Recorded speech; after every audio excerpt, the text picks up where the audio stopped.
Attention, we now have control of your streaming device.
Hey, what's going on, everybody out there in podcast land? Happy Tuesday. Wait, it's not Tuesday. It's Wednesday. That's right. We tried this last night, but due to some technical difficulties, we had to reschedule. But yeah, what's up? How are you? Hello, my Hi, darling. I'm doing great. Samantha Sensi in Massachusetts over here with the Fresh Connection. Fresh connection. Yeah, so we saw a little bit of your garden last night on like the feed that was kind of cutting out, and oh, I just have to say, oh my God. Thank you. Like, it is incredibly beautiful. I encourage everyone right now to Google or go on Instagram or whatever. Like, just look up our guest, please. You have to see the work that she's been doing. Just really, really great. So, welcome. Thank you for coming. Appreciate that. Thank you very much for having me. I appreciate it. We're a small farm, so it's nice to get ourselves out there a little bit more. Hell yeah. So, are you are legal market growers? We are legal market growers. We're in the white market in Massachusetts, and we've been working on going rec for 6 years now. So. Right on. And now, how big is the square footage or canopy space? Like, how many lights you got? We have a license for 10,000 square foot canopy, but we did it in 2 phases, so we didn't bite off more than we could chew.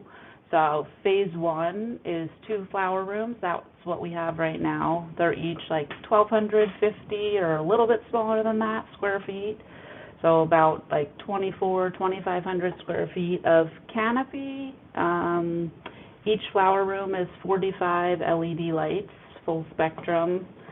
Neocision Spectra lights, which we really like. We've been using LEDs for like 5 years now. So yeah, and actually that was an inspiration from Instagram. Just I was always trying to get good photos of my pictures, but under the HPS they always came out orange, and I just really wanted to be able to take photos of my plants throughout the whole cycle. So after the whole blurple thing, when we finally saw some fluence, actually in Meowie Jane's Instagram, that's where I first saw them. And so then we decided to buy a light, and then we bought 2, and then we bought 4, and then we filled our whole room with them. So yeah. That's Yeah, cool. I got to see the lights up close and personal, and I think I must have spent 5 minutes gawking at them. Amazing bar fixtures, really. Beautiful lights. Never heard of them before either, so it kind of opened my eyes to You said something. Fluence? No, I think so that was the first brand that we tried. They're really great, but they're really expensive. They also got bought, and we had bought 4 lights from them, and 2 of them had issues, which is pretty bad if 50% of the lights had issues. Yep. And then their whole like process for returns was really convoluted. It was like I had to take the bar off, send it to them. When they got it, they sent it back. It's like, that's like 2 weeks of that part of my plant's not getting any light. Yeah, Like, for the amount of money you pay for that fixture, they should just send you Yeah. the bar, yeah, and then you and send the other one back. Yeah. and it was really like, well, you might not really send the bar back. It's like, then charge me for it. Like, I don't know what to tell What? you guys. Yeah. It was really Yeah, weird. right, really. And then when I had issues with lights from this cheaper company who I was working more one-on-one with, they sent us extras ahead of time in case anything didn't work. And those Wow, we had, that's good. and we only had I don't even know if we had any issues with any of those. So this is, as the LED space is just always changing. So even that company who we were originally working with got bought out, and now the guy is working with a different company, and that's who we went with. So Neocision Spectra is the Neocision. yeah. That is a mouthful. Neovision Yeah. or It is. Neovision Spectra? Neocision with a C. Neocision. Okay. Like incision, but a Correct. neocision. Yep. That's a mouthful. I don't even know how to spell that. Type it That's into Google, for why Christ's it's sake. Randy. It's Randy. well, It's a mouthful. I mean, That's the very, guy whose very company it is. badass looking bar lights, though. I mean, they look like industrial grade, obviously and- for a facility like yours. And the thing is, we actually got, this is actually something crazy that I didn't explain to Nick, is that we were trying to go rec in Oregon. We bought a property. We spent hundreds of thousands of dollars on all the shit we needed to do. And then we quickly realized after we spent all that money, now we actually have to wait for the OLCC to respond to us. So I called them, and they're like, oh yeah, there's quite a long line. I was like, okay, how long are we talking? Well, wound up being 2 years. So, What? to expect somebody to be able to pay for their property for 2 years with no income coming in, I mean, it's just crazy. Yeah. Wait, that's like mind blowing. That happened to you? In Oregon. They made you wait for 2 effing years? Yep. So, Oh my but in God. Massachusetts, we've been waiting for 4 years. Oh. So basically, Oh my in God. that 2-year period, we got hired by a farm in Salem, Oregon, and that farm was run by actually an LED manufacturing company out of China, and they were using the garden as a test space for the lights, because even though it's illegal there, they still want to sell us the lights. So we got a really a hands-on view of the lights because we were there with the guy who's making these lights, and they wound up flying us out to Boston, and we wound up going to NECAN, and we actually met the guy who owns the factory where all the diodes are made, and we actually ran an LED booth with him. So we've seen a lot of different lights. I mean, we were experimenting with the UVB bars 5 years ago, and we've run the Fluence alongside 6 or 7 other lights. We had them all lined up and could do side by sides, and if you know how to grow, you can get similar results from most of them, but you just have to, I forget what that website is. There's a website where you check the efficacy and all the stuff. Ah, shit, I should know that. LED Consortium, I think it's called. Oh, interesting. And LED Consortium. And that's a third party that basically has no stake in the game. Yeah, no stake in the game. So they have everything listed, the PAR, the efficacy, everything, that they've done tests on all the lights. So we basically look, because we had 50 LED light companies trying to get us to buy their lights, obviously. So we looked all of them up and decided to go with our friend Randy because he knows what's up, and he used to work with Home Depot's LED light company, so they know. They know. Nice. Nice. Yeah, and unfortunately, we're not millionaires, so like in a perfect world, sure, it would be great to have Fluence, which is like the nicest, most expensive. Okay, maybe not the nicest, but one of them. And yeah, these lights do great. And the other thing is that these lights are fully waterproof, and we pressure wash our whole room, and you Nice. can't do that with the Fluence, to my knowledge, unless they've changed Yeah. them. So Man, that'd be so nice to be able, like, I'm dealing with a situation right now in my garden where, like, yeah, just the thought of being able to like hose everything off would just, wow, mind blowing. But yeah. I'm in a home grow situation, up in an attic, no less. There's no Oh boy. drains or nothing. So, it smells so bad. I'll just put it that way. Still smells so bad. That is your But, own fault, sir. It really is. I know. I know. Well, yeah. So, like, obviously, there's some challenges, it sounds like, to getting, like, established in really any state's legal market, like whether it's Oregon or Massachusetts. I mean, imagine it's the same kind of everywhere. Yeah. Why do you Massachusetts think? in particular is even more ridiculous.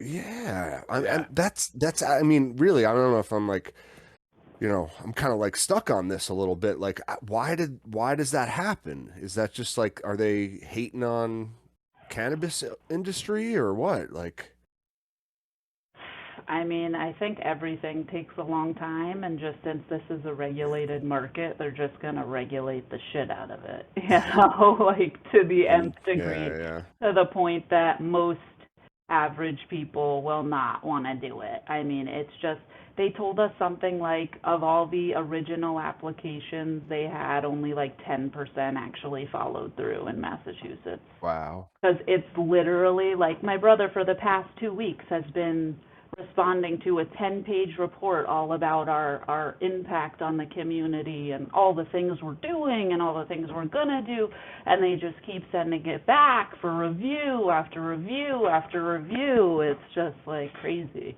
And we're a small team, so to expect our head of sales to take a whole like 2 weeks to work on this, it's very complicated. Oh my lord! They call that getting bureaucrat ganged Yeah, around and here. Like, that's just all the red tape. It's just, yeah. I mean, it's a form of, it's like a legal discrimination, like just making you jump through all these hoops and extra BS. It just I think it's just because they're still not like. There's a lot of people who are not cool with it being legal, obviously, and just. It sucks. That's all. Oh, yeah. I feel for you. But I mean, even some of the inspectors kind of, you get the vibe that they're not really okay with it, and so they're just kind of being dicks. yeah, looking for any reason to like write up a report or something. Man, I can only imagine. And well, I mean, you're past that though, right? Like, that's all in the rear view mirror.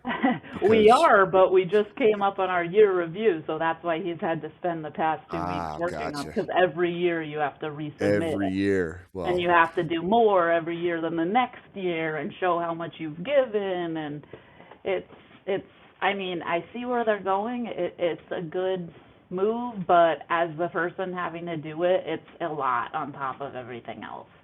Yeah, especially when it takes so much money to get a facility like that up and running.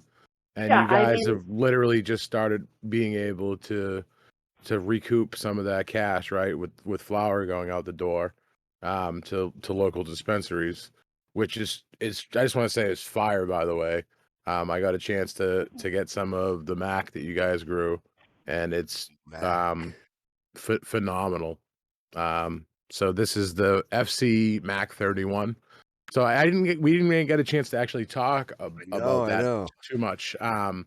So would that be like your the 31 that like out of the ones that you popped, was the number for We you didn't or we didn't pop them, but we got them from a friend, and that was just what they called them. So that's what okay. we're calling them.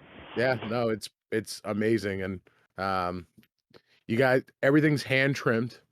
I got to see it in action.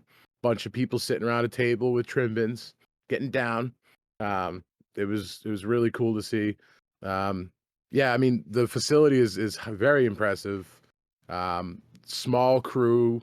Everybody seems to get along really well. You guys all have like a good vibe, right? And work well together. And everybody just seemed happy. So it was enjoyable. I couldn't believe it. I killed like 2 hours there. It felt like 10 minutes. And because everything's proper, sign in, sign out.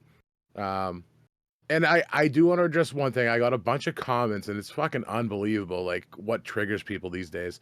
People were wondering why I was wearing the mask. Okay, Yeah, I know. it's fucking Well, ridiculous. I So mean, let me explain. So it has nothing to do with the Rona, not one thing at all.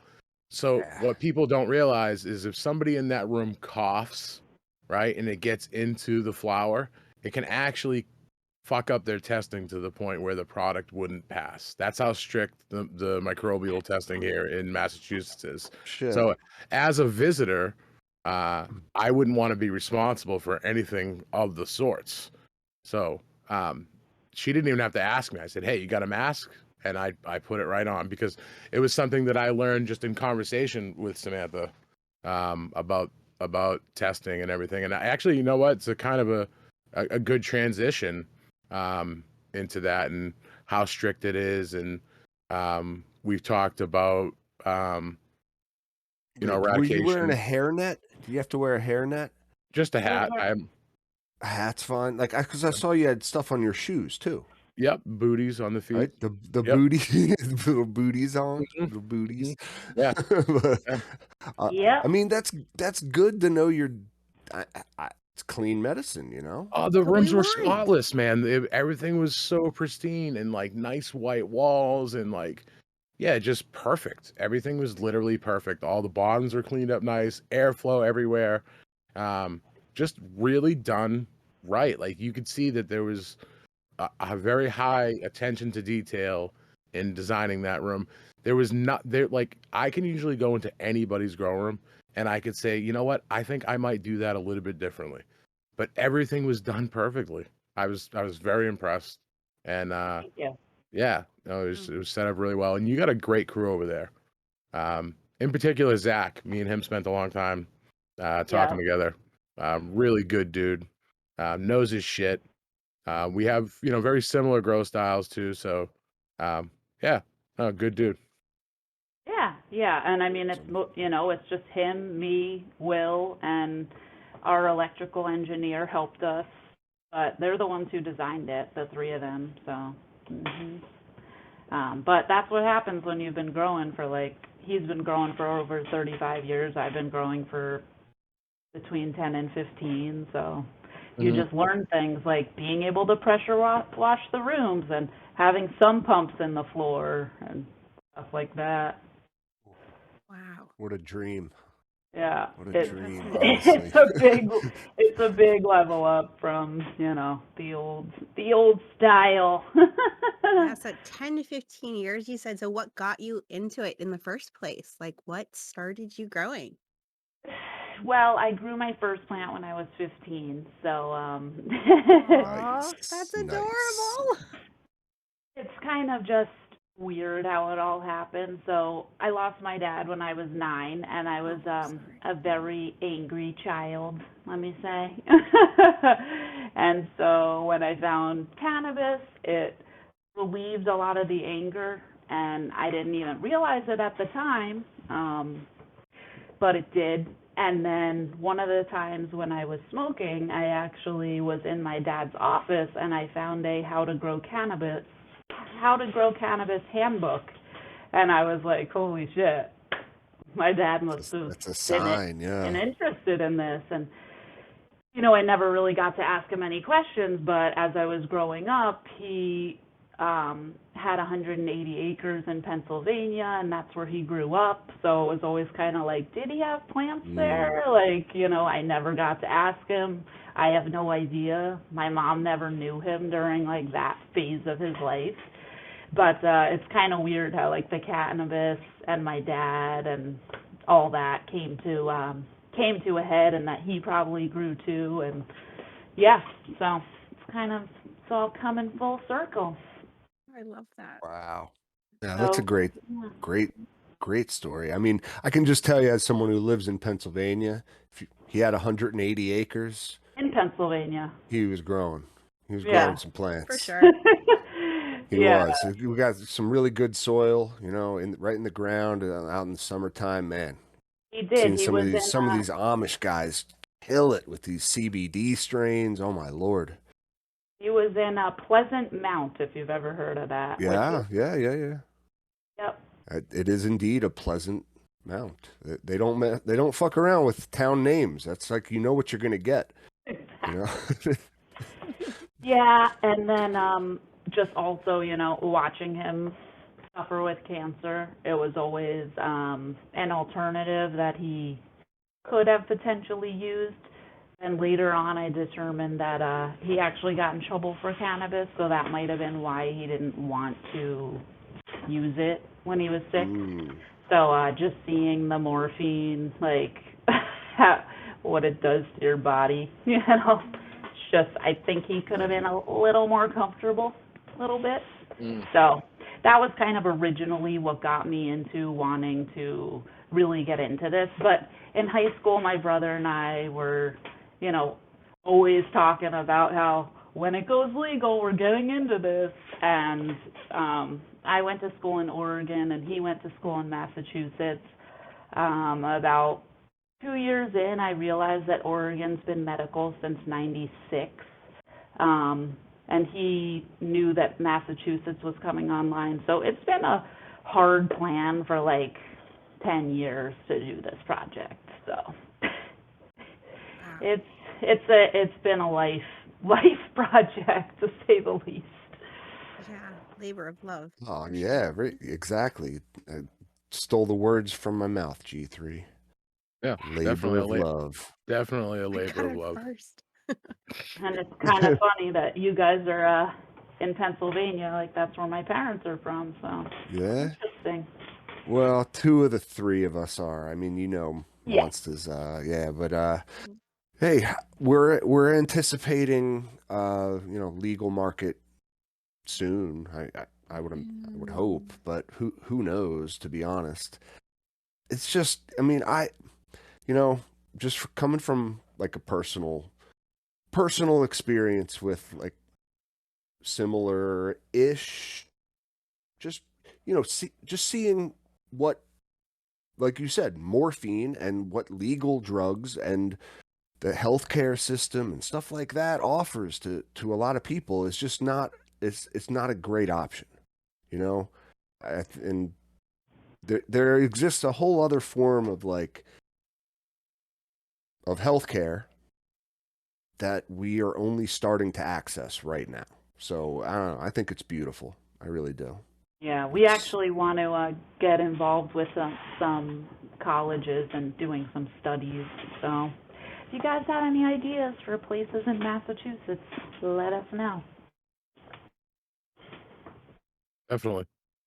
For sure. Well, so we got like kind of right in to our discussion, because I guess we were just all like just chomping at the bit, waiting for this thing to go, but we didn't even do our like formal what are you smoking on tonight question. So I'll start with you, Samantha. Are you smoking on your Mac? I am. Yeah. Actually, some of the Mac. Ooh. Camera doesn't know Look- justice, I promise you that. Yeah, It looks bright green. it is. Almost I'm white. kind of ticked off. I was going through my footage. I didn't get any footage, I believe, in the trim room with some of that flour. No. No, I don't know why, but yeah, I wish I did. Amazing. And the smell, my lord. As soon as that bag was cracked open, I was like, whoa. just knocked you on your ass. It was very enjoyable. And What are you guys smoking on? Hold up here, Samantha. Hold up. I want to know all about this Mac. You gotta give me a smoke report. I want to know what the terps are like. I want to know what the flavors are like. I want to, please. Well, let me take a hit and I'll let you know. All right, nice. there we go. If you could, please. If you can describe your sensory experiences for us. It's like almost got a little bit of lemon and a little cheese is what I think of when I think of the Mac. Yeah, I get a little bit of citrus myself, with like an earthy kind of like funk. Yeah, I get, now that you mentioned cheese, I think I could kind of get that a little bit in it. But it's delicious. It's a good smoke. So I've been combination of that and a little bit of some of the Mac oil, the wax. So Is that also from? no, not from them. No, No, but it's well, delicious as well. that's so Yeah. it's so cool though that just the first word you used when you described your smoke, Sam, was or can I call you Sam or Samantha? Either one. Well, Samantha, you called yourself Samantha. So was lemon. You said lemon, and that's very when I think of Mac too, I think of lemon. Wherever you get it, I've had you said lemon cheese. I've had some that are like lemon floor cleaner, like lemon snow cones, like lemon candy, like those lemon heads. But I think the most important thing is that it's lemon. Oh yeah. We've got another really good lemon one coming up that we're very, very excited for. Called Lemon Cane. Ooh. And it's like That slurricane and some incredible. lemon. I should know what it is. It's by Archive, so it could be. Yeah, he likes to fuck around with the slurricane. Mhm. Gotta be like maybe. Man, Shout out I don't to know. I think BGG, Big Green Guy, just he's popping a pack of some S1 slurricanes from Archive. Nice. Oh, nice. Yeah.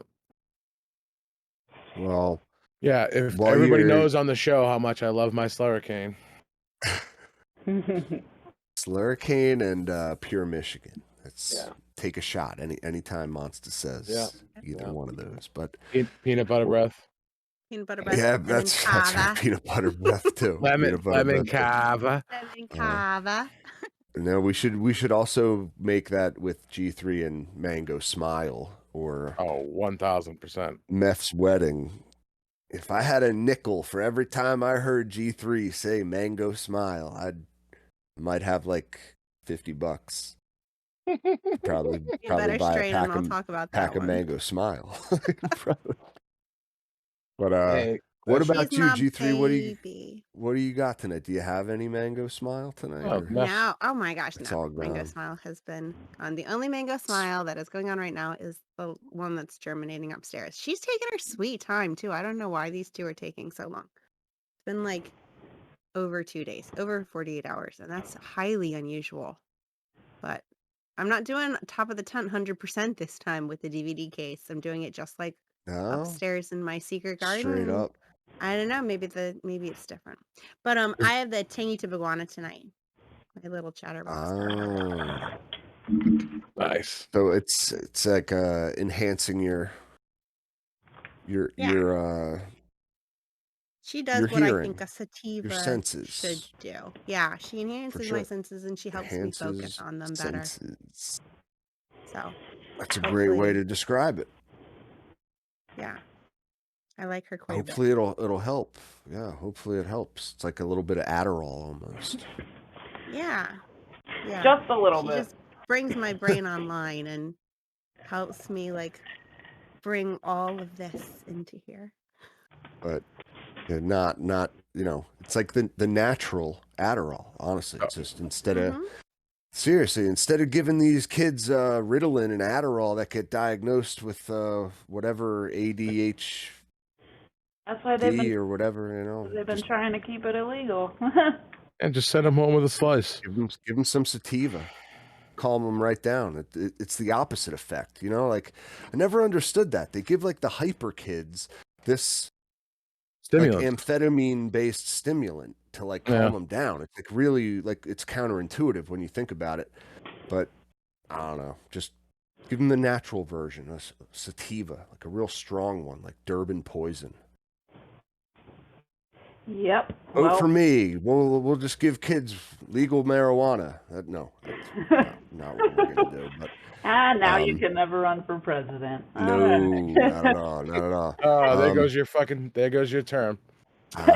There goes 2028. My plans have been foiled already. But so for real, G3, what do you got tonight? This is a tangy tip of water. Oh, the tangy. I'm sorry. Like, listen to me. We totally You must short-term memory loss. The fuck are you smoking on? Yeah, weed is worth Good question. I have some blue sprayed shoes, which is nice. It's an auto flower I just harvested from Night Owl. It's blue microverse crossed with Tyrone Stomper. For those of you out there who know your autoflower lineages, it's very nice. It's very orangey. I mean, you might not think it was Mac, okay? Like looking at the buds, but it certainly doesn't look like an auto. Like you would look at these buds and they are, very reminiscent of some fine photo period nuggets that I would, see in a. Oh yeah, well, Night Owl has been blurring the jar, line for a long time, man. Nice little nuggets. That dude Perfect, like I mean, So it's.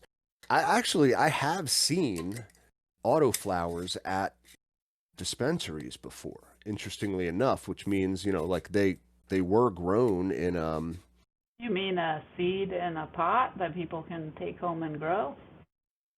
No, I mean like packaged, grown weed for a consumer to take home. Some strains that like I just recognize as those are autoflower varieties. What do you think? If I'm not mistaken, it was Sour Stomper. Oh, you know what? I've seen sour. I've seen Sour Stomper rosin before. In dispos. So there are actually facilities, and I believe there are a few actually in Oklahoma that are running autos. Because if you do the math on the lighting, it works out to be about the same. With the higher light cycle, shorter cycle of the plant. I've done a lot of autos. Have you? Oh yeah, thousands of them. Yeah, nice. And everybody says like, oh, start them in the pot they're gonna finish in, because once the root hits the plastic, it starts to flower. I started them in 72 cell trays, and they were fine. So I don't know what people are talking about.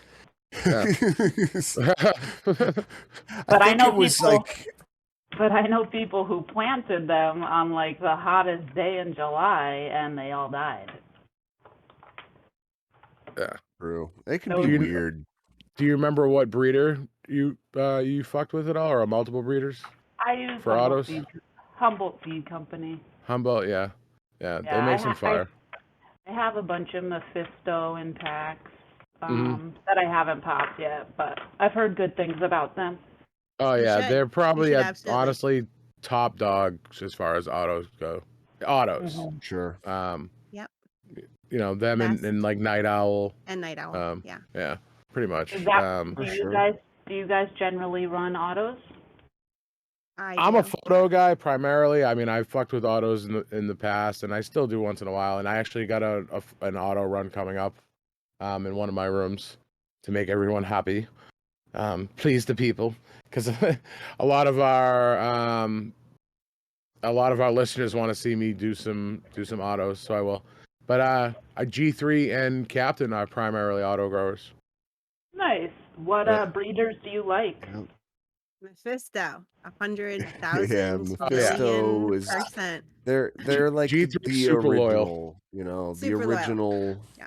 It's like consistent. I mean, the thing is, with the ones I've grown, they were just still in the, like, testing stages, and they were not uniform by any means yeah. yet. Well, so Yeah, it depends that's the on what you get, what strain you go for with. sure. If you get a Mango Smile, you're gonna get some super tall ladies and then some super short ladies, and that's just how she rides.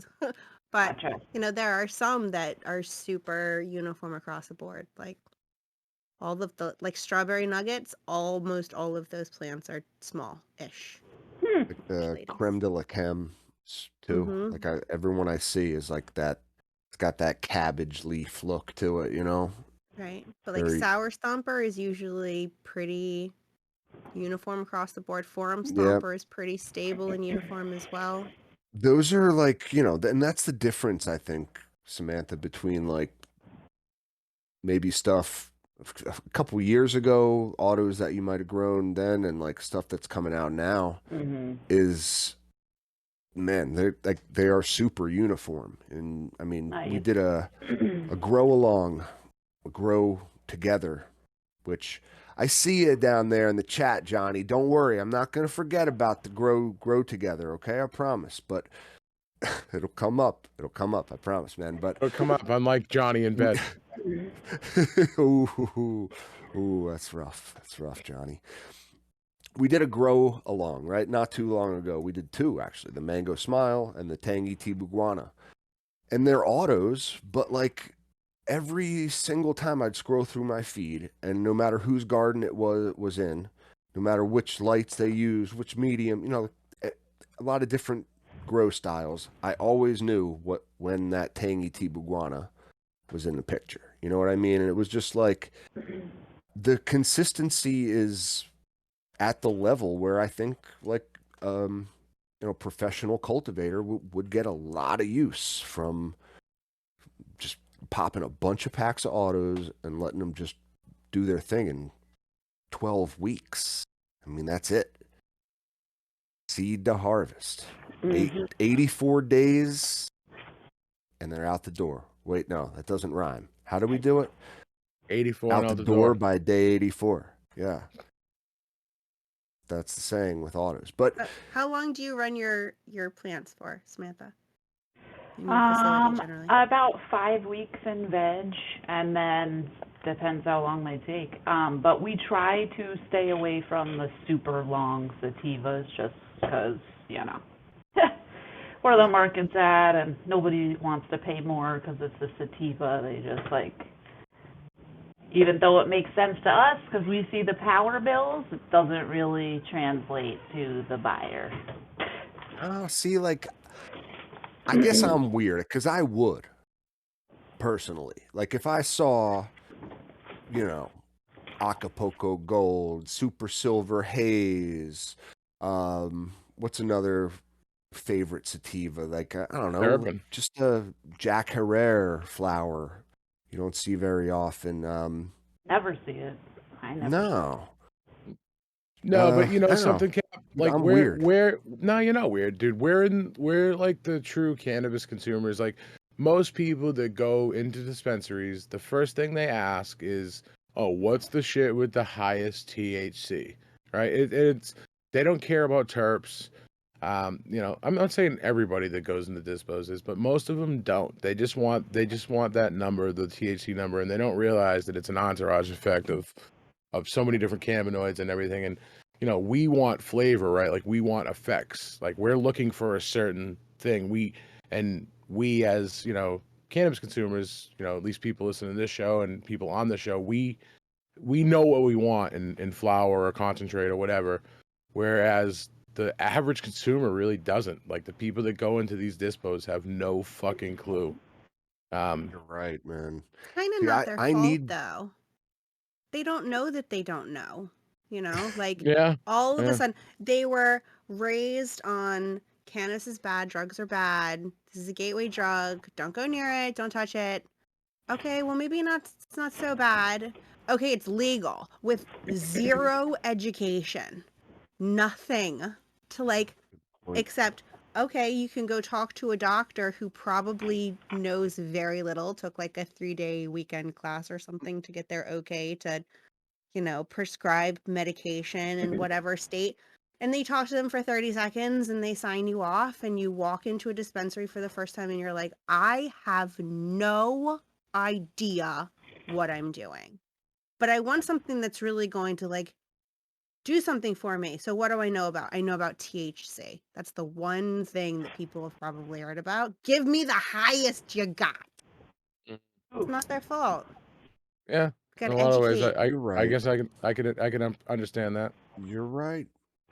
But I mean, I'm weird because I need my sativa with my coffee for my proper hippie speedball in the morning. Mhm. Like I can't do it with like an indica. It just can't. Yeah. I'll be asleep within another hour. But it's and Cots Growery down in the chat made a really good point. That's one of the things that makes autos, sativa leaning autos, super interesting. I mean, when you think about that, like even Mango Smile, right? It's 85% sativa, if I'm not mistaken. Yeah, she's a crazy 15% sativa. indica. Like it's very much on the sativa side of the spectrum. Even Mango Smile gets 12 weeks, 84 days, and she's out the door. Like, and that's, you get like high quality, uplifting, cannabis. I mean, that's, not something, I don't know. I just feel like that would probably give you an edge in the market because like you're not using resources at that point. You're just like, man, here's some Mango Smile. No one else has got that shit. It still takes no time at all to grow. You know what I mean? I don't know. It'd be cool. Just thinking out loud. You do your business. Don't listen to me. You're Yeah. very convincing. I'm convinced. Oh, I don't know what I'm talking about. But If yeah, I anybody don't else know. wants to grow a Mango Smile, there's a grow along going on. Or Another grow Mango together Smile grow along. going together. Another I grow am just a together part of it. It is not monster. mine. It's a It grow belongs. Dude, fuck. together. Yeah, Dude, I'm gonna call it a belongs grow to along. Johnny and Rev over at. Nobody or at calls it a Ranch grow Grow. together. That's fucking weird. It's a grow along. Well, they're like, I don't know. They're like, I kind They're of they're I weird said the about same it. It's thing. sounding a They're weird about that. competition. There's no rules. Like you start when you feel like it. There's no I prizes. said There's the no. same There's thing. just. But Johnny made a good It's a point. grow Yeah, together. it's like there's no Different. rules in a grow Okay. together. It's All right, freestyle. It's I'll just us respect that then. literally It's a grow growing together. together.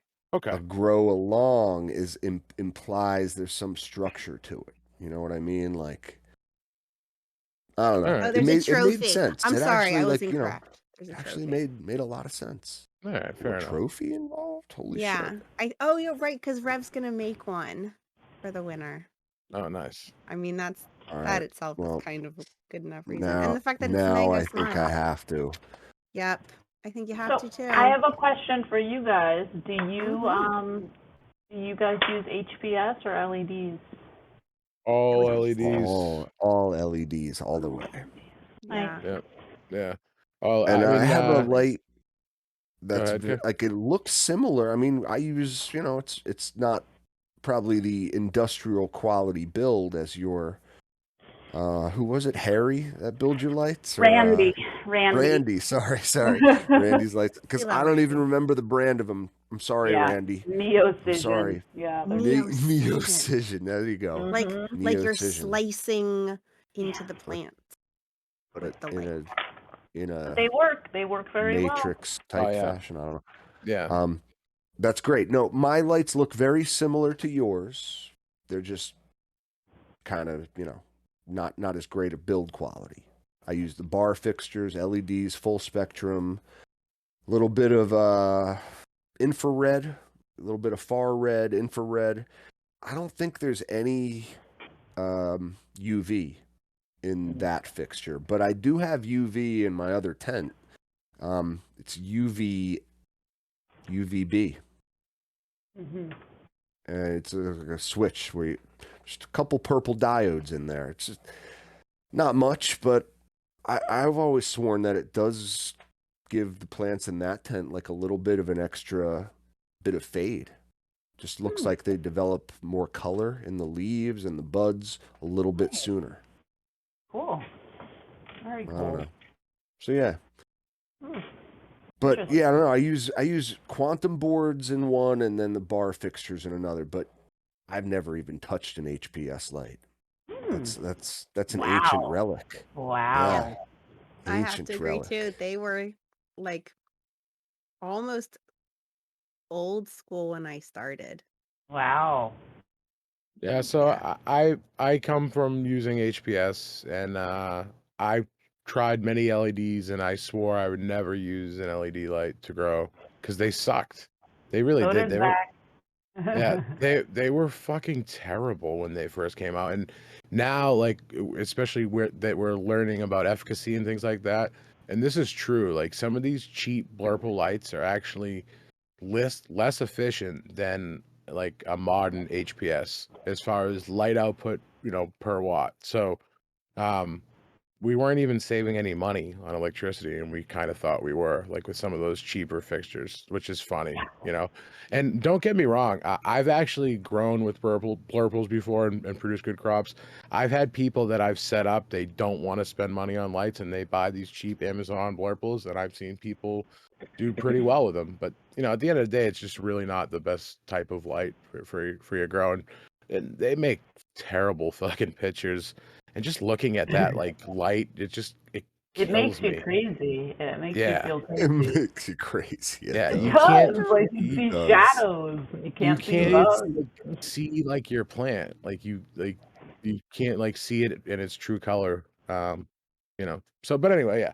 Going on a rant. But yeah, Way tougher to diagnose stuff then. Like, I mean, yeah. Right. How obviously, do you if it, find if its it's not in LEDs have full information? color, no, You have to take LEDs a have come a long flashlight way, man. in. Yeah. Fuck that. But Oh, that's hey, terrible. I know people that, like I said, can produce a good crop with them, but still, not for me. They are cheap and effective though. If you really wanted to get a grow up and running and you had like literally no money, you could buy one cheap grow tent powered that shit and get going. The guy yeah.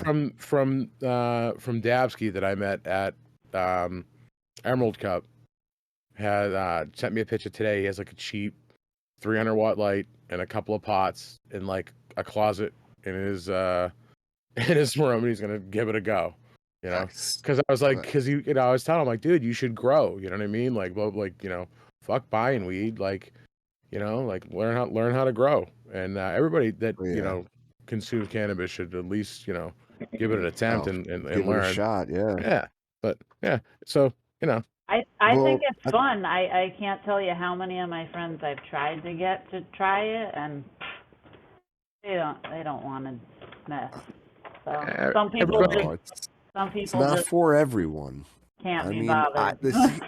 here's the weirdest thing, Samantha, is that I love to like drink a beer every now and then. Well, maybe once a night, but still, I love a beer. And then You work I love a beer, but I don't with like to it. brew beer. I don't. I don't like to brew it. It's even my job. I sell beer during the day, but I can't brew it. I swear to God, I don't like it. It's not my thing. It's too scientific. It's just all like cleaning shit and making sure it's all sterile and like it's very very little of it is like actual brewing. You'd be very surprised. I just don't like it. It's not for me. I'd much rather go out and spend a couple bucks at wherever and buy some beer from someone who loves to do it and knows what the fuck they're doing. And it's just the same thing. You know what I mean? Like growing is just not for everyone. Even people that love to smoke weed. I don't know what it is. I It even have grabs some I people I even have and friends it who doesn't. have whole vegetable gardens, and they're in Oregon, and they still don't even want to grow, even though they've grown tons of plants. They're just like, I just don't want to bother with it. And in Oregon, you can get it for so cheap that they're like, why would I even bother? Why would I? cheaper to buy it than to grow it. I mean, we're all gonna like tell you, it's therapeutic. It's like It's I don't know, like it's plant it's just therapy, like in The yeah, Secret Garden, the book The Secret Garden. That's what it was about. it's just it's such a therapeutic process. It really is, and it's more addictive, in fact, than like the flower itself. It's better for you, I would think, better for the soul. Oh man, 100%. And the flower is the process of growing the plant. The relationship it forms with, like, I don't know. It's a kind of spiritual thing, but it's just some people just aren't into it, I guess. It's weird, but that's what gives you your job, so thank God for those people, right? Exactly. Thank I mean, God. I hope when Nick came out, he saw, like, we're growing a level of cannabis that it's pretty high quality. Oh yeah, You know? no, everything that's what's impressive. Like, here's the thing. I think I told you this. We wouldn't just have somebody on in corporate cannabis that's just like producing mids, you know. Um, you're producing a very high quality flower, and your attention to detail and everything is really cool. And actually, we haven't even really talked much about you guys' growing style, which I think is a little unique. To be completely honest with you, why don't you give us a rundown on how that works? Okay, so we do you call it synthanic, we call it synganic, but we mix synthetics with organic. So we do Athena Proline mixed with True Living Organics teas, and we run that in a organic soil from Coast of Maine, their Stonington blend that we amend a little bit. And Oh, you mean orgthetic. You do orgthetics. It's what? not orgthetic, What? Cap. I don't know what that is. No, You're correct. That's It's Captain's ball synthganic. busting. He's been ball busting me on I'm that just one playing. for a while. It's Yeah, Singana. That's yeah. amazing because I love that soil. All right, so Coast of Yes. Maine, Stonington blend. I do Yes. organics. That's my shit. Hmm. And you do Athena Proline as well Yep, on we top do. of that. But you said you amend the Coast of Maine first. Yep, a little bit. We add some more perlite and some other stuff, and Okay. yeah. Little special sauce. Yeah, a little special sauce, but they also have a lot of stuff already mixed into it. So they have mycorrhizal lobster shells, I think oyster shells. Yeah, but actually what we found very interesting is one of the testing labs we're working with found that a bunch of their client stuff was failing for a little while, and they were all using Coast of Maine. But Oh no. they fixed this issue. They realized it was heavy metals that were accumulating in the lobster shells, Oh. and so that was getting uptaken by the plants. Interesting. Very interesting stuff. So it's probably they probably ended up like changing how they got the lobster shells or where they got them from. Probably where they were sourcing them, I would imagine. Interesting. That's crazy how the littlest thing like that could make you fail a test then at the Knock very on end. wood, luckily that didn't happen to us, but we were warned it could potentially by our testing Holy labs. shit. Yeah, so. Wow. Well, I mean, so And they fixed the problem, and you still do use the Coast of Maine and Yep. amended with perlite and. Yep, and we never had that issue Word. with their soil. It's been great. Nice. Yeah. And I in love that stuff. Oregon, we've used a whole bunch of different things, mostly like Fox Farm, but just not wanting to, drive it across the country. Or I think Fox Farm actually has a facility in Maryland too, potentially, but even that is far. We just found soil coming out of Yeah. Maine, so I wanted to do that. Why not? Yeah, why not? Yeah, and the plants really love it. Yeah, our stuff is really doing pretty well. You know, we've tested, I think our lowest testing has been 22%, and that was only one strain. Our lowest testing after that was 25, but we've had a 33.6, a 35.6, and a 38.6. So we know we're doing Wow. something right. Holy shit. Yeah. Now, so you use now, I mean, Coast of Maine will advertise that Stonington blend as like a full cycle, you know, you can do seed to harvest, water only with this stuff if you want. But if you want to really maximize potential, you know, if you're doing, you know, for weighing the buds, selling the, I mean, obviously you want to get some bulk on these things.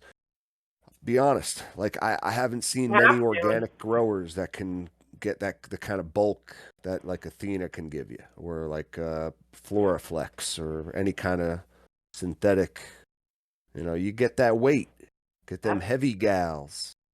That's the thing is, I mean, it really doesn't, I've never seen the organics throw down like synthetics or a mix of the two. Really, it's a mix of the two. I mean, it's like, you know, people can say, oh, the salt's going to kill the microbes and blah, blah, blah, but you can tell when you're using, you know, a synthetic line and then you feed a tea, the plants, like, look happier. Like, they're definitely interacting with something, and it's the microbes. Sure. and that's, we grow very similar, except for the fact that I'm a cocoa guy. But like when I was talking to Zach, you know, I was like, holy shit, like you're pretty much, you know, minus I bottom water with the autopots, and you guys are top watering with the Floraflex heads, right? Yep. But like, yeah, so I'll stand by that method, you know, is the synthetic method basically, or however you want to call it. Like, I do feel there's a best of both worlds method approach that can be taken. Again, like though it's each its own, you know, everybody wants to do things their way, and that's cool. But for a corporate facility where at the end of the day, like you have to make a profit, right? And you stand your best chance at doing that, you know, by mixing in a little salts and you know, giving you the little boost. I don't even think, you know, quality wise, like I don't know. I like to say, you know, I've only ever grown organically. You know, I've never, but I do plan my next run. Like now that you say you use Stonington Blend and Athena, I mean, it's gonna be maybe I shall try the same. Try it out. I shall. But I got a lot of questions about it for you. But like, it's just, I don't think anyone could really tell the difference. I mean, good weed is good weed is good weed. You know yeah, what if I it's mean? grown right, 100%. Yeah. Absolutely. It's just like, yeah. There are a lot sure. of solid growers though that aren't getting the flavor out of their weed. You should try incorporating some sort of organic, some teas. I love, you know, whipping up teas and giving them to my plants, and even in veg you can foliar feed a lot of this shit too that you're brewing up. So there's so many different things that you can incorporate into your style if you're just feeding like a basic 3-part. Look into maybe, I mean, even if you don't want to make your own teas, there are companies out there that sell like compost tea packets that you can literally just throw in a bucket, bubble up, and feed to the gals. For sure. So, yeah. Mm-hmm. For sure. So you all right. So it's a Take me blend. through- We also use, like Green Monster was mentioning, we use the Floraflex caps. And then we have dab pumps. We have 1 tank per room that we have to, you know, hand mix nutrients. And then we have a pump and an automatic timer, but you have to be there to mix, basically. So, Gotcha. yeah.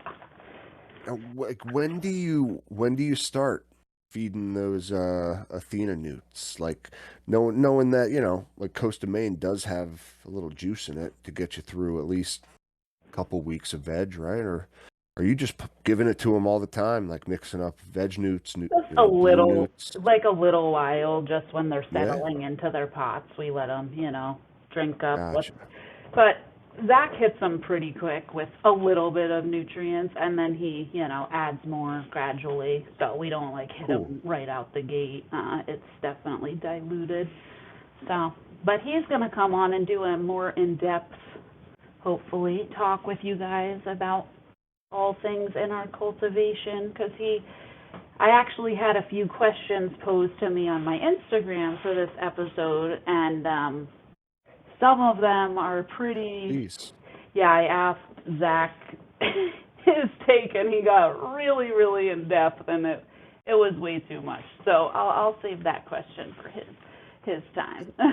But one of the questions that I had, which kind of ties in right here, is the benefits of microbes in cocoa, and are there any?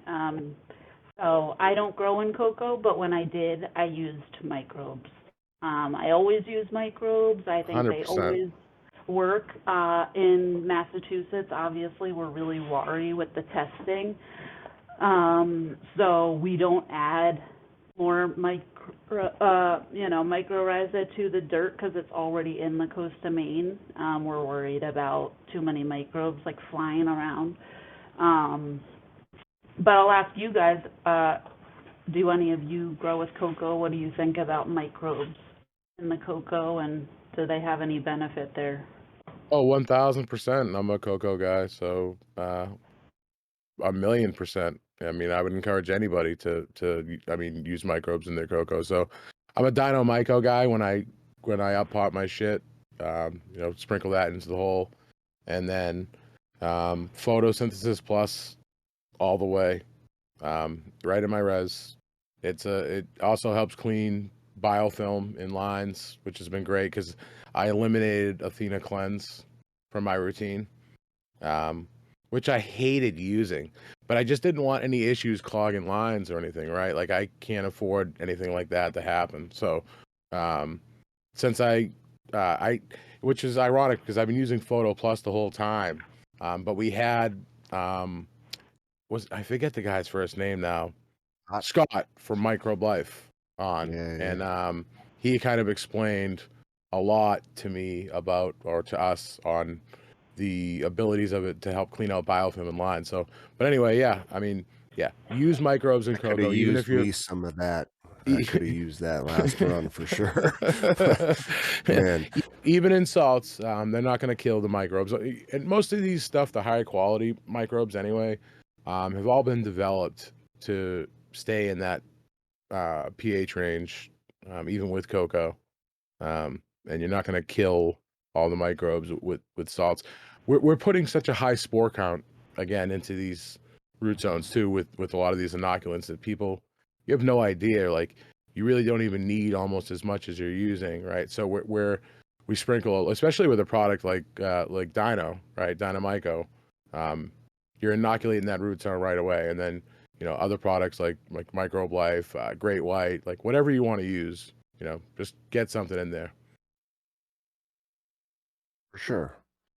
Now, I'm not a cocoa grower, Samantha, and everyone who grows organically will just tell you, microbes are the shit. The more microbes, the better, right? Like you just kind of let them party and then duke it out down in the root zone. Like may the best microbe win, and then you end up getting some pretty badass microbes by the end of it. People even do no-till, that kind of stuff where like you don't even disturb like the fungus, the fungal layers that start to network and grow throughout the soil. It's like you might be surprised, honestly, that like some of the home grow games that I see these days on Instagram, they're like pretty intricate, truly. But microbes are everyone's friend. Now, the only person or people that like might think otherwise are people that just purely do synthetics based on like the cleanliness, B, maybe the testing, like you said. If like a microbe could fail you on testing, that's a big concern, Yeah. But like, I mean, I see why people wouldn't want to fuck with it, but I think if you can do it effectively or like, contained at least, it's going to benefit you tremendously. Now, how do you do it? You said you don't add any additional now we don't. I microbial mean, inputs? if in a perfect world, if we weren't worried about failing the test, we usually put it all in with the root zone or water it in when we transplant, and then we water it in once a week. Also, yeah. I mean, I'm using like that fish shit stuff. I've used that Recharge, Great White, Yeah, we Dino Myco. usually use so much stuff. Great White, but I've also done the Miko, Just like Azos. Myco. Yeah, and the Azos, Myco, yeah, those. I used to get like giant bags of those. Yeah. But have you guys ever seen the I don't know if I saw it in a Jotum book or just YouTube. I don't know. We go down all these wormholes. But have you That's guys all good. have you guys seen harvesting mycorrhiza from the forest, and then you inoculate it onto rice, and then you bring it back and inoculate your soil with mycorrhiza from the forest where you live? I've heard about that actually on other podcasts. I've never That tried like it. that IMO, right?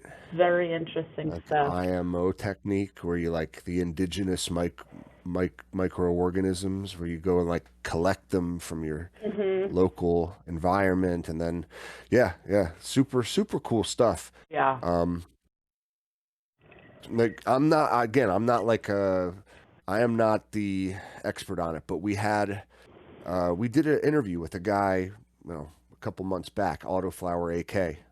Go back, listen to that episode. Okay. He does all like homemade inputs, man. The guy's like brewing up salmon that he harvests straight from the river for like nitrogen inputs. You know what I mean? Like some people get really into it. Really, really cool stuff, So, but no, I want to talk more about like, so you use like the top watering heads, right? Yep. A lot of like the octo bubblers. Like what? So what is that?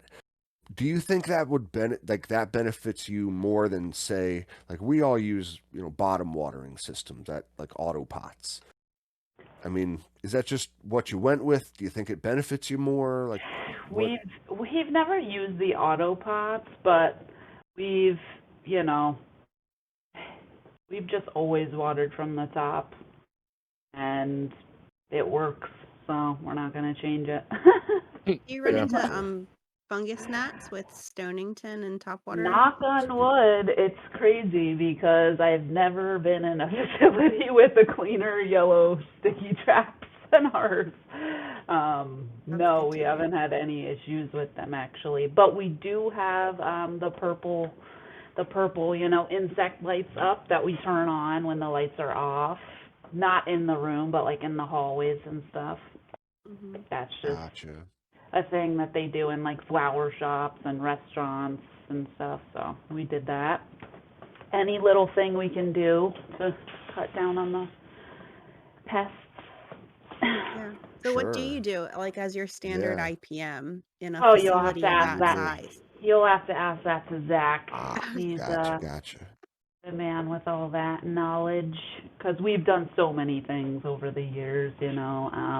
We also did hemp, so we had to do all the organic certified stuff for that. So we're pretty much just amending that. And now Massachusetts just came out with new rules a couple weeks ago, so we had to get rid of all of our sprays and change things. So yeah. Always just fucking with you, man. That sucks. Always just fucking with you. Yeah. But man. So what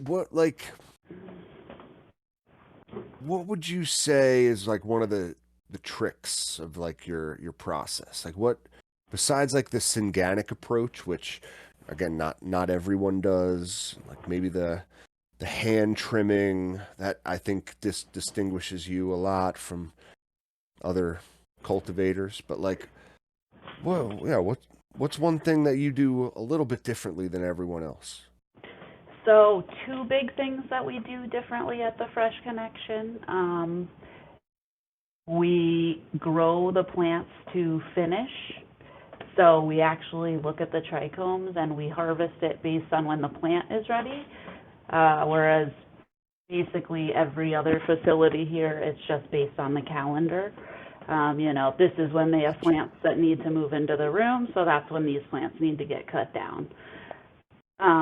So we actually take, the time to look at it, not every single plant, but like a couple plants from a row and determine, is this row actually ripe or not? Because I've bought a bunch of bud here and it's definitely not been ripe. Gotta check out the competition stuff. So that's one thing. And then another thing we do that most places here don't do is we do a slow 14-day dry, whereas most people here, again, it's all about the numbers they're showing their investors, so they need to turn around as much product as possible in their square footage. So they're doing 7-day flash dries, basically, and pretty much just frying all the terps out of everything. And Well, you're doing it the way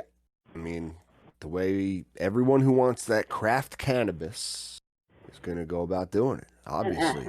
And then not every cultivator does that, clearly. And then they all remediate it anyways after they fast dry it, so it's just crazy. But I mean, think about it. If somebody just coughing, and they literally told us not even in the room, they told us if somebody coughs in the hallway, it could fail your whole crop. So these companies that have, 200, 300 people working for them, can you really trust that every single person is going to be wearing a mask every single time they cough or sneeze? You can't. So you basically are kind of pigeonholed into having to do it. When you're that big, I mean, you can't keep track of everyone. It's just not possible. So true. We're keeping it small.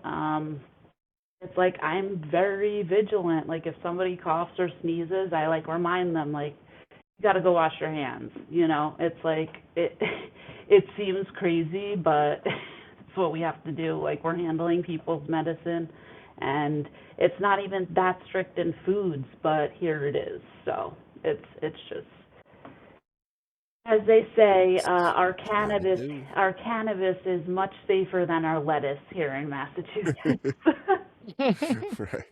Right on. I mean, yeah, that's crazy. For real, the though. testing is unbelievable. Like you said, most of the shit that you're buying around here, the dispos, has all been remediated. And I'd like to actually. What does that mean?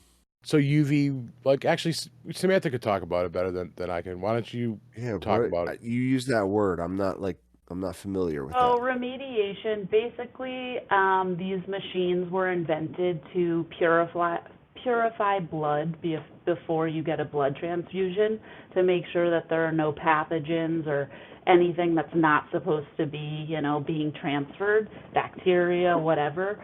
So they put it through this machine. It's a remediation machine. It's not exactly an X-ray, but it's something similar, and that basically penetrates through the substance that's in the machine, and it kills any mold, mildew, bacteria that's on the surface or inside of the material.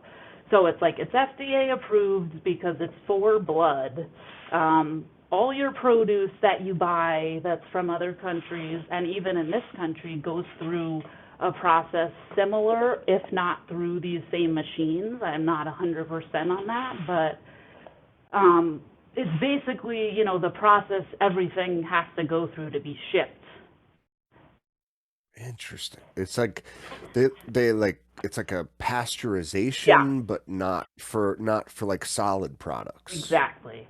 So All right. it's just, I gotcha. any bud you've ever had has, tiny little specks of who knows what, and now that we're finally able to test it in a lab, we know there actually is mold or mildew in this. So before, where you could just look at it and say, I don't know what this is, now you can actually tell.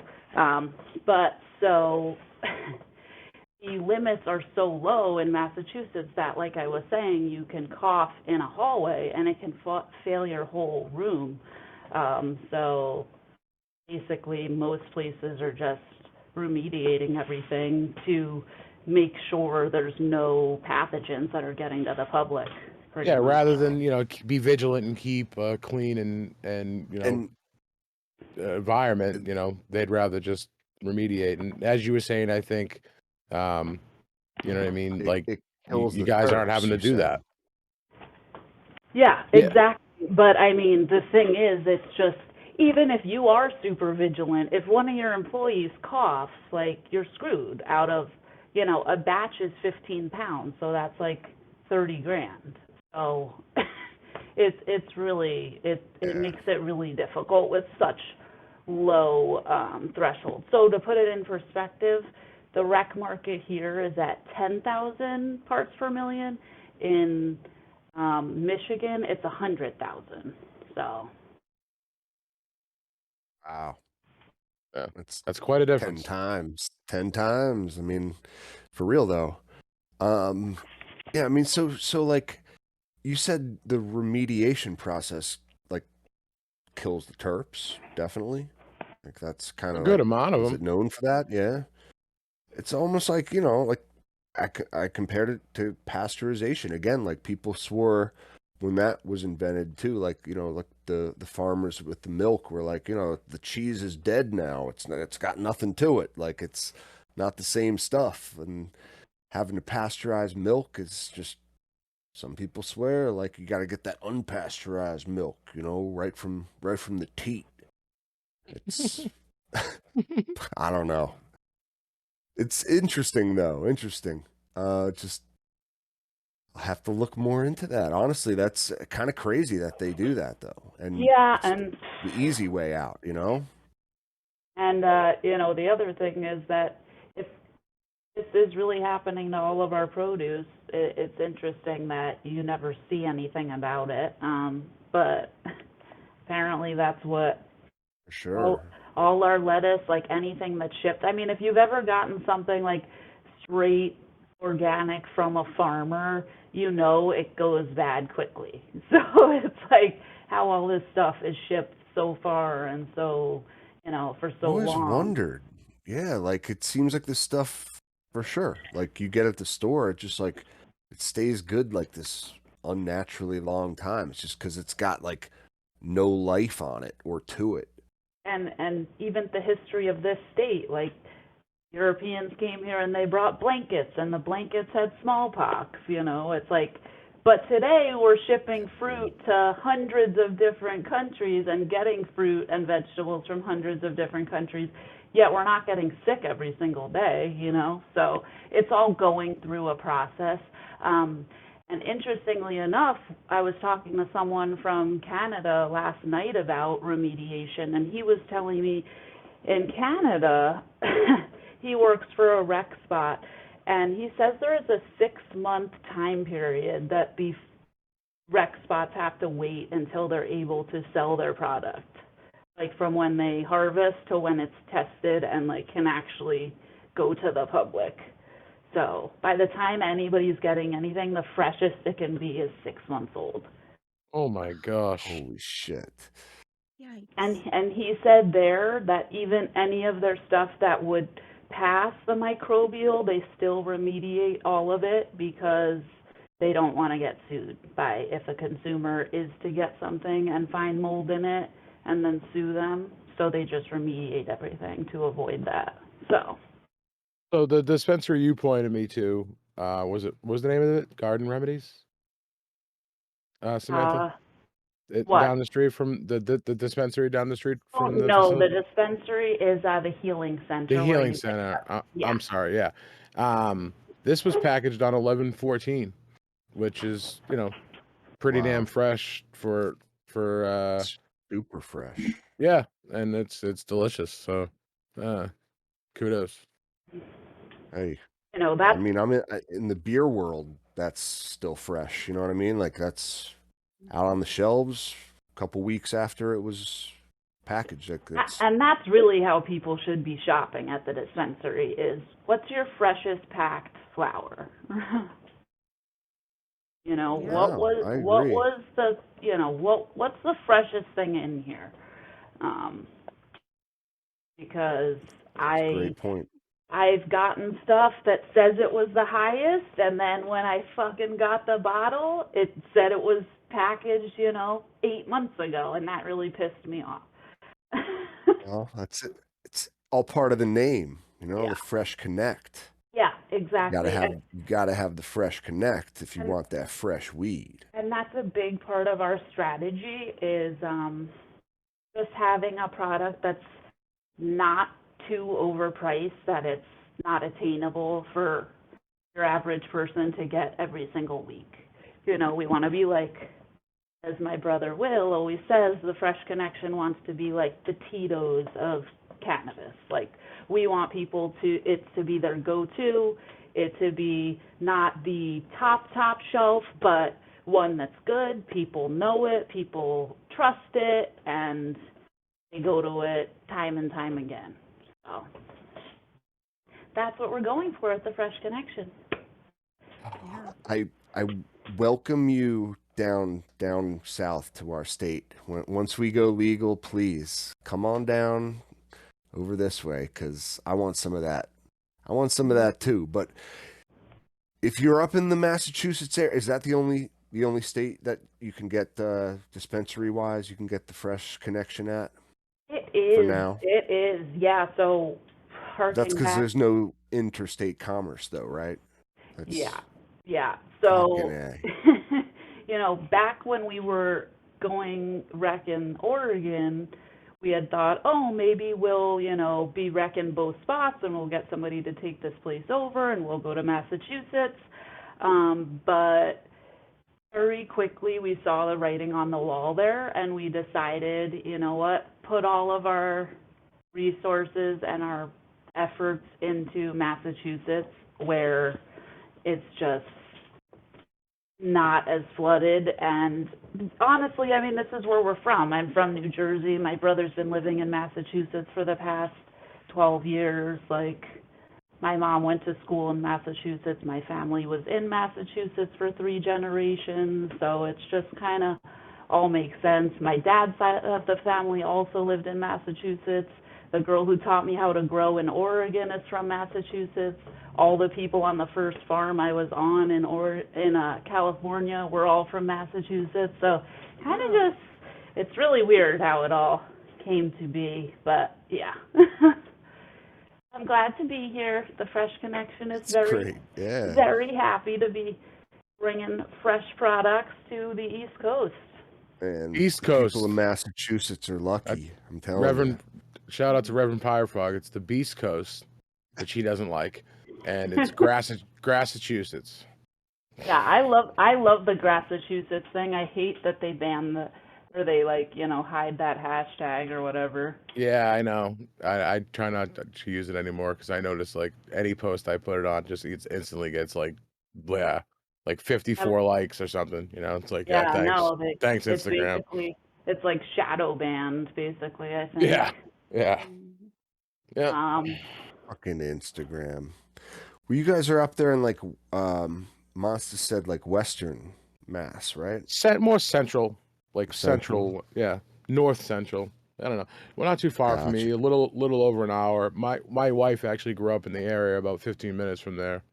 So I'm familiar with the area. I adore that part of Massachusetts. It's there's something that's very quaint about it. There's a ton of good state parks and forests, and for instance, that hike that me and Big Green Guy went on, checking out waterfalls and stuff. There's a lot of cool shit in that area if you like the outdoors, which I do. I gotta get up. I want to see that facility. Yeah, I'm so Samantha was asking. honestly. She was asking, hey, when are they gonna come up and check things out? I'm like, well, not sure. I'm thinking trip. Freedom Rally. We got to get G3 up here, and in September for the Freedom Rally. It looks so beautiful. Yep. Honestly, that's Explain that. I'll even put on booties. I'll do whatever I got to do. Hairnet, mask, booties. You just hazmat me up, and I'll put me right next to those big, bulky, beautiful girls you got. Oh my God. Yeah. So what is your favorite strain you've grown? Mm. Whether it's professionally or personally, what's your favorite? Mm. That is a hard question, but one of the first strains I ever grew was Sensi Seeds Shiva Shanti, and that one was just really nice. But some other ones that I've really enjoyed growing, pineapple upside down cake from the Humboldt Tea Company. Just I've only grown 2 strains that got the guttation. Is that what it's called when it gets the little honey speck? Oh, yeah, the guttation where it leaks the sap or whatever from Yeah, it the leaks plant. the Yeah. sap. Xylem sap. So I've Yeah. gotten that on that strain, and then also on Pineapple Express. So I've gotten it twice on my 2 pineapple strains.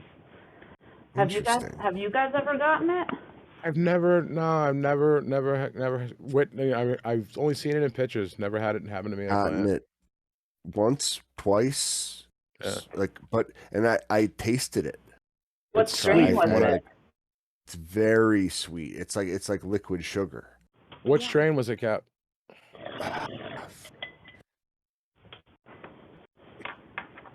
I have no idea. I'm being real with you. I don't know. I will look at my pictures because I remember taking, close up like images of it because I'd just never seen anything like it. It looked like tree sap, That's coming what out it of looks like. my buds when I was hang drying them. And yeah, I mean I tasted it and it was like, ooh, nice. They should make a candy out of that. But yeah, it was I don't know. I've only ever seen it twice, and I think that's like from what I've read, that's like a result of very high bricks levels. Yeah. If you've heard, that tells you- I believe terminology. it's the molasses. Yeah. You know, There's been a lot of research too that you can correlate bricks content to higher quality cannabis. Interesting. I would buy it. I believe it. I believe it. Yeah, it's something maybe we could talk about another show. A bricks meter is pretty cheap and they're easy to read, a lot easier than people would think. So you can actually take a sample from your plant and analyze it with the tool. Yeah. Pretty cool. Just going right here real quick. I see Johnny in the chat. Is that why, Johnny? Does that look better? I did have another question, Fire away. which was about CO2 Light on. and Sour Diesel Tangy asked, is it better to have dramatic swings or consistent CO2, So basically, if he has, the high set at 1600, should the low be set at 700 or should he be keeping it higher to keep it more consistent?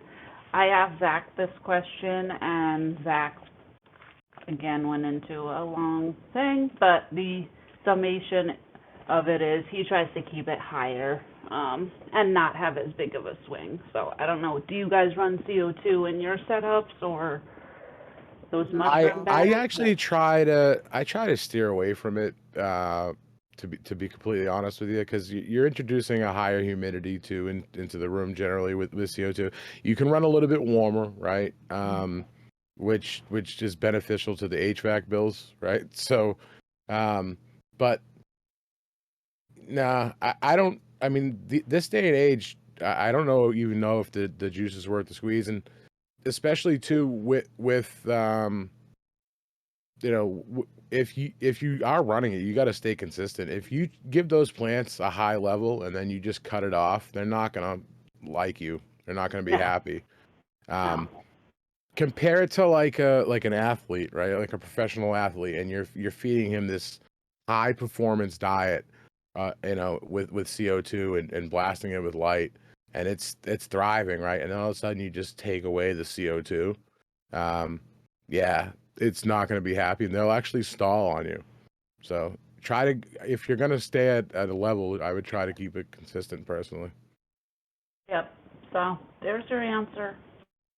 Power diesel Tangy.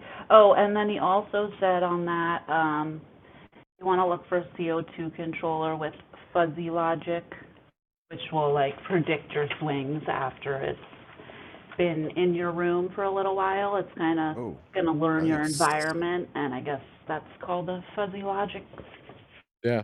Like shout out to Sour Diesel Tangy. I actually met him at Mass Hydro. Good dude. Oh, nice. Shout out. Yeah.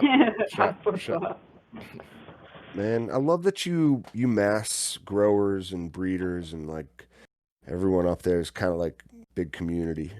Man, we try to be, man. We try to support each other. And yeah. It's cool. Yeah. It is. I mean, there's some haters and tool bags in the industry around here. But for the most part, most people are pretty cool. Like we all try to help each other and look, because at the end of the day, right? Here's what people don't understand, and this is what in any industry, right? If you're along somebody, right, and they're doing well and they're successful, guess what? Well, that means that you can thrive as well, right? So if we all, bring each other up rather than bring each other down, and I think people try to, like, you can look at somebody, right, and they can be your competition, right? But you don't have to look at it like I need to stomp them down to bring myself up. That's actually one of the first things they'll teach you in business school. You never bash the competition directly. It's not good business. It doesn't make you look good. So, do your own thing and learn from others and rise above. And there's room for the strong will survive in any market, and especially in cannabis, right? There's a lot of competition right now, and the people doing things right and producing the fire flower that people want to come to at affordable prices are the ones that are gonna survive. Places like the Fresh Connection, they're doing things the right way. So, hence why we got you on. Quality always shines through. I think yeah, man. Any market, there's always going to be room for the craft version of whatever it is that people are selling or into. Like there's usually two kind of markets with kind of everything. It's like, like use cheese as an example. It's like, I mean, you can buy craft singles and you can buy that like CO2 crap that you spray into your canister cheese. You mean that right? shit you put on your cheesesteaks down there in Philly? Yeah. Yeah. The stuff we use on cheesesteaks, exactly. You can buy cheese that. and whiz are very different. Thank you very much. Yeah, whatever. Or you can buy like a properly aged Gouda or something like that, like a rind washed sort of cheese where they like go in and like use a.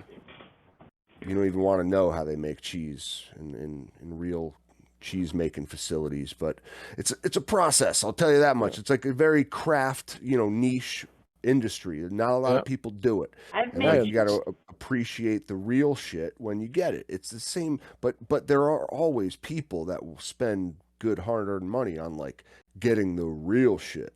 You want that smoked Gouda. You want that. If you're into that stinky stuff, man, the Limburger. Bear, yeah. Yeah, you want some nice brie, Did you say you made cheese, Samantha? I have, yep. Nice. Yep. You have? What kind of cheese? Mozzarella, ricotta, and a chev. Oh, no shit. Yep. I took a couple classes. It was fun. And then I also visited some cheese making places in France. So, I like cheese. Oh, man. Cheese and Vermont, actually. For sure. Yeah. I like cheese. But I have a question for you guys, which is not related to cheese, but that's okay. No worries. Yeah, we're not here to talk about cheese, I assure you.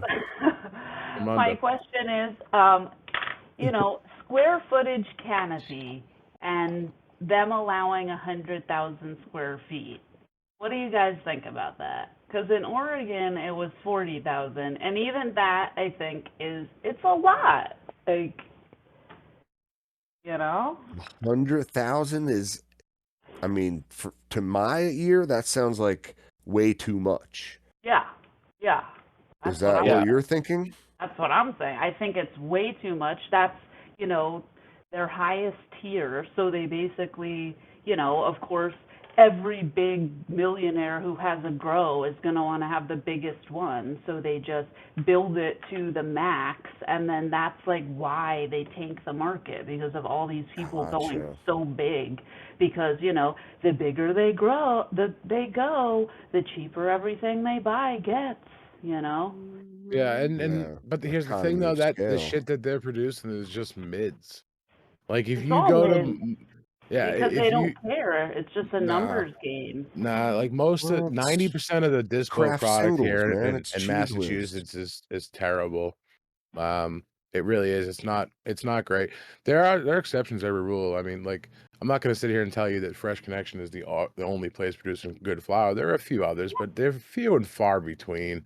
And the prices that you pay for the flour here with the tax, like out the doors, it's ridiculous.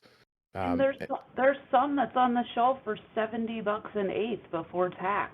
Like, how are you supposed to afford that every week? I know I wouldn't pay. I would not pay for that. It was Jersey I was at where I saw it was like the cookies stuff. Remember? And it was 80. Wait, did I say it was 80 or 90 even? Like it was more than 70.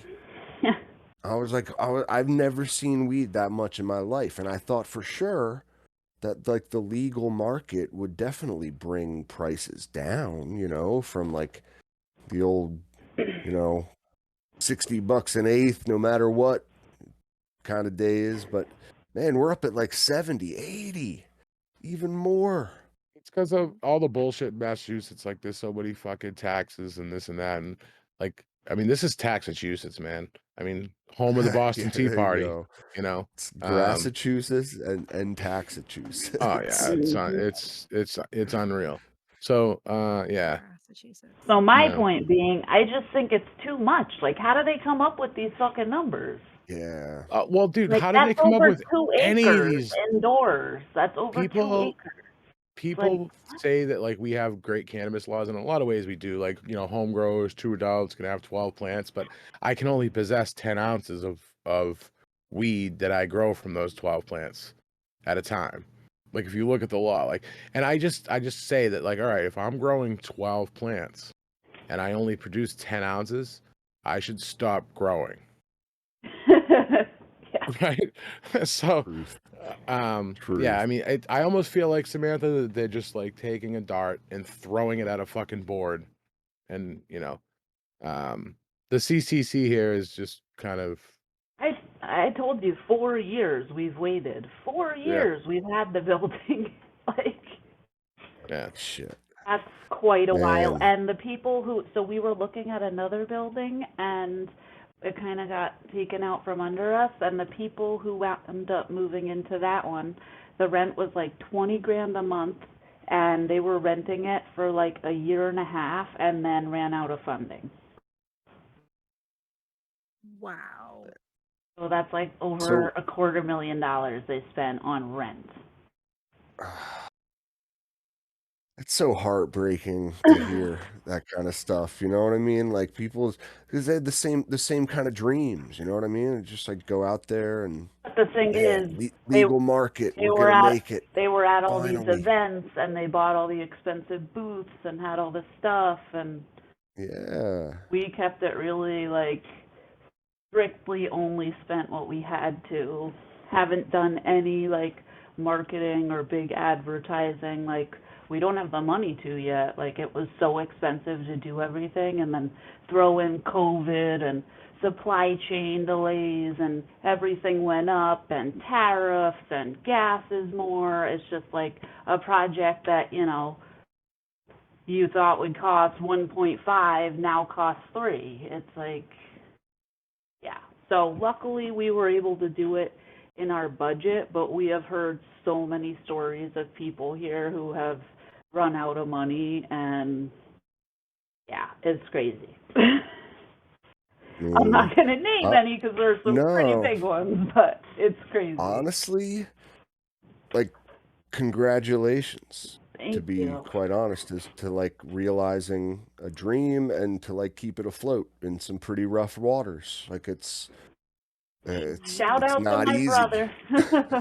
Shout out to my brother. Catch me if you can a bit. Honestly, word. No, like that's straight up. You guys, like I said, I think there will always be a niche for craft anything, and despite there being like these huge conglomerates buying the biggest space possible and making the most amount of mids to like bring the market down entirely, it's just that like people will always seek out the best of the best of the best.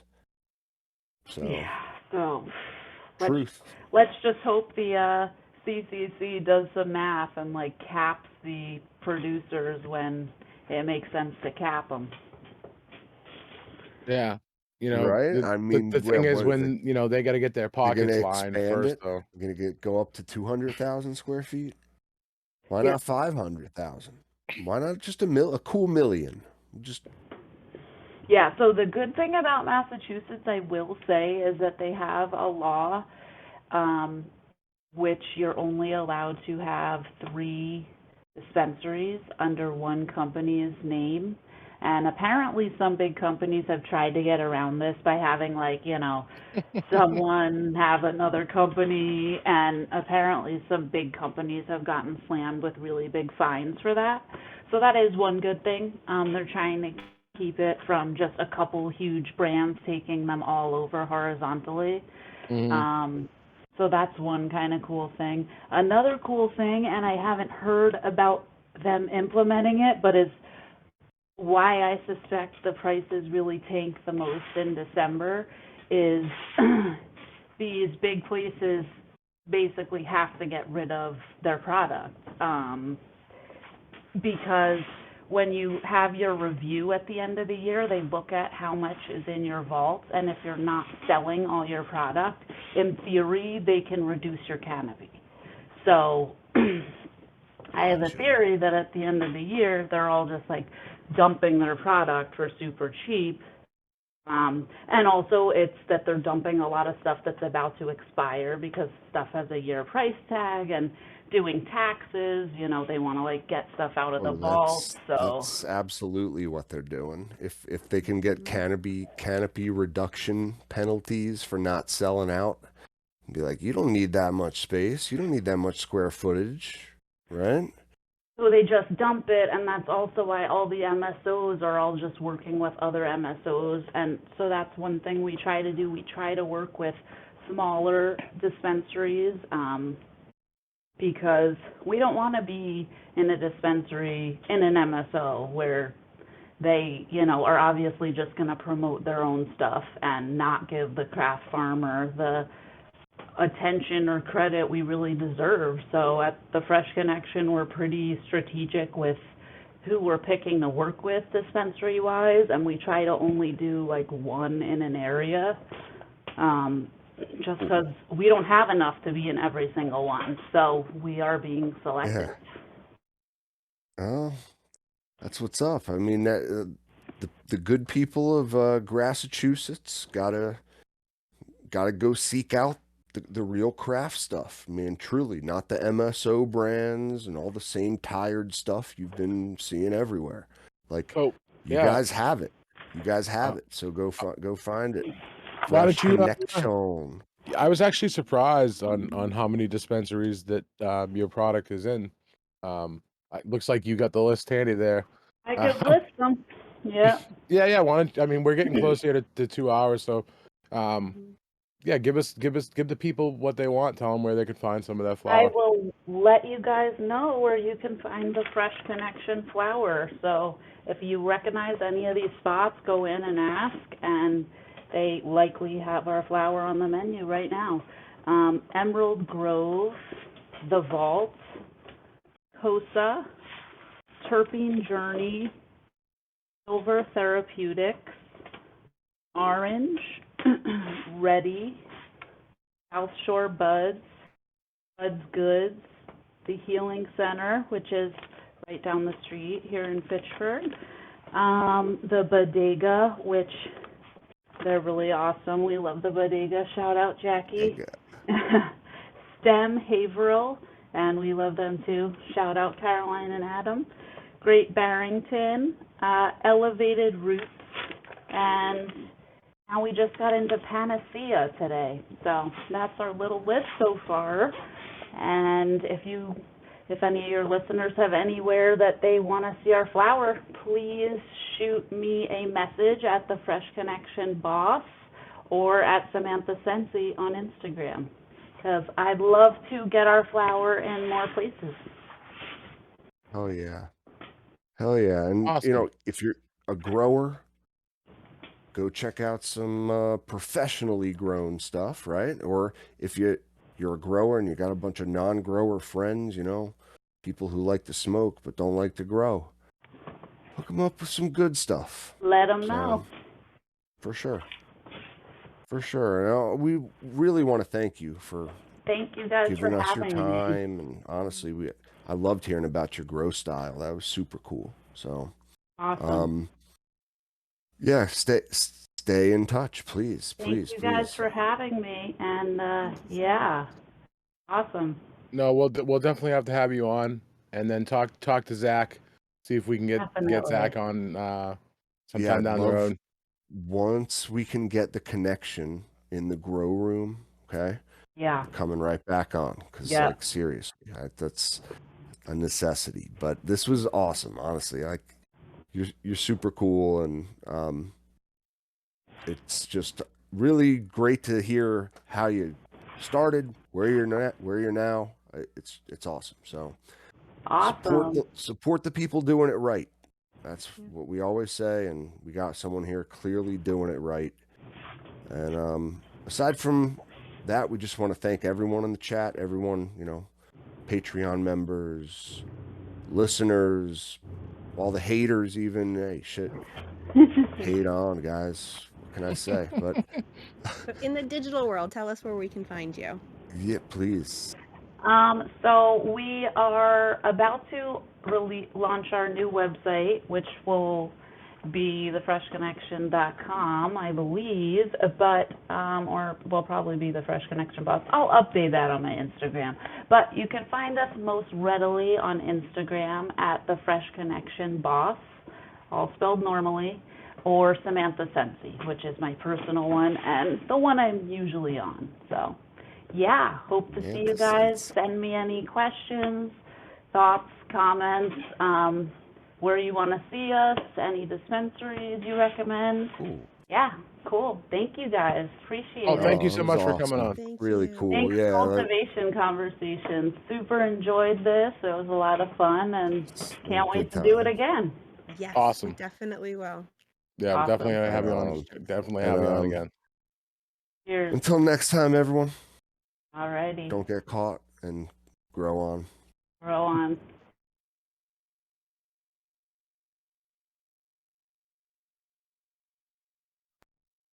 Sam, thank you.